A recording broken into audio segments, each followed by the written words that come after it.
প্রিয় ভাই ও বোনেরা, আসসালামু আলাইকুম। আশা করি আপনারা সবাই ভালো আছেন। আজকে আমি আপনাদের সঙ্গে শেয়ার করব একটা গাছের পাতা এবং ফল দিয়ে কিভাবে আপনারা আপনার দেশি মুরগির বাচ্চা এবং মুরগিকে সুস্থ রাখবেন, সেটা আমি বিস্তারিত আপনাদেরকে দেখাবো। অবশ্যই ভিডিওটা না টেনে শেষ পর্যন্ত দেখবেন।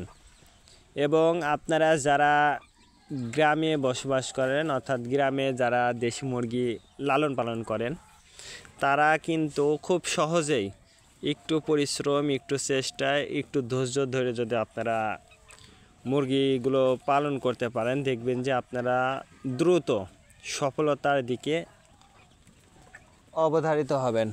তার কারণ আপনি যদি 2টা বা 3টা মুরগিও পালন করেন, তাহলে কিন্তু আপনি যদি বড় মুরগিটা লালন পালন করেন, তাহলে কিন্তু আপনি 6 মাসের মধ্যে আপনি দেখবেন যে মুরগিটা বিক্রি করার উপযোগী হিসেবে তৈরি করতে পারবেন।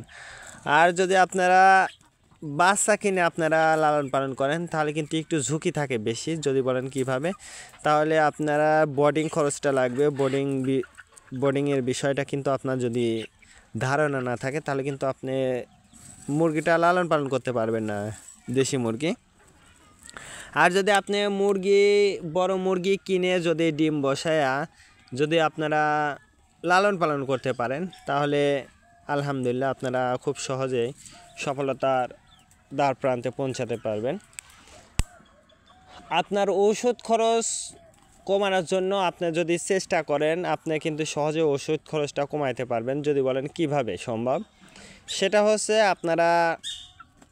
আপনার চারিপাশে যে সকল গাছপালা আছে বা পাতা আপনাদের আশপাশেই কিন্তু আছে, কিন্তু আপনারা আসলে কোনটার গুণগত মান কী বা কোনটার কাজ কী সেটা কিন্তু আপনারা জানেন না।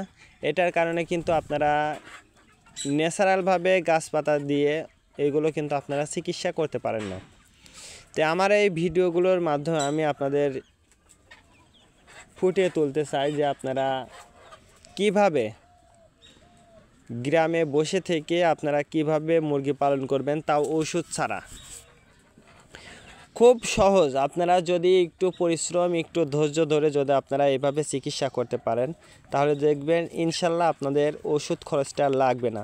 আর ওষুধ খরচটা যদি না লাগে, খাবার খরচটা যদি আপনারা ছেড়ে দিয়ে মুরগিটা লালন পালন করতে পারেন, তাহলে দেখবেন যে আপনার খাবার খরচটাও কিন্তু কমে যাবে।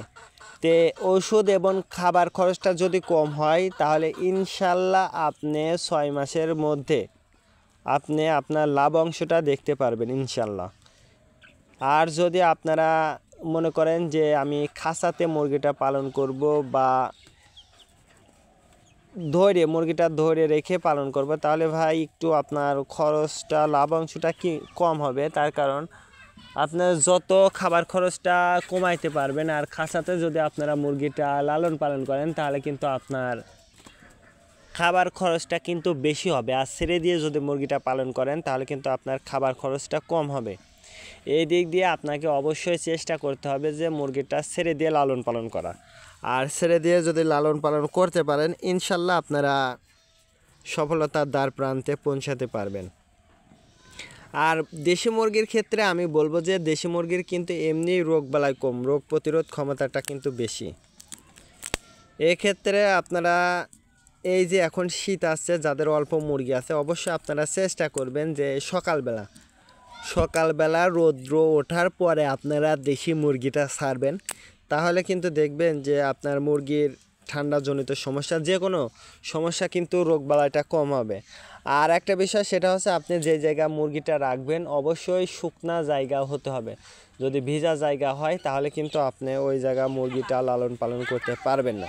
তো আমি যে গাছের ফল দিয়ে এবং যে গাছের পাতা দিয়ে চিকিৎসা করব, দেখুন এটা আপনারা সাধারণত একটু বাগান অঞ্চলে পেয়ে যাবেন। এটার পাতা এবং গাছ, এটা হচ্ছে তেলাকচু, গাছের নাম কিন্তু তেলাকচু। তেলাকচুর গাছ এবং ফল দিয়ে আপনারা কিন্তু খুব সহজেই মুরগিকে চিকিৎসা করতে পারবেন, খুবই সহজে।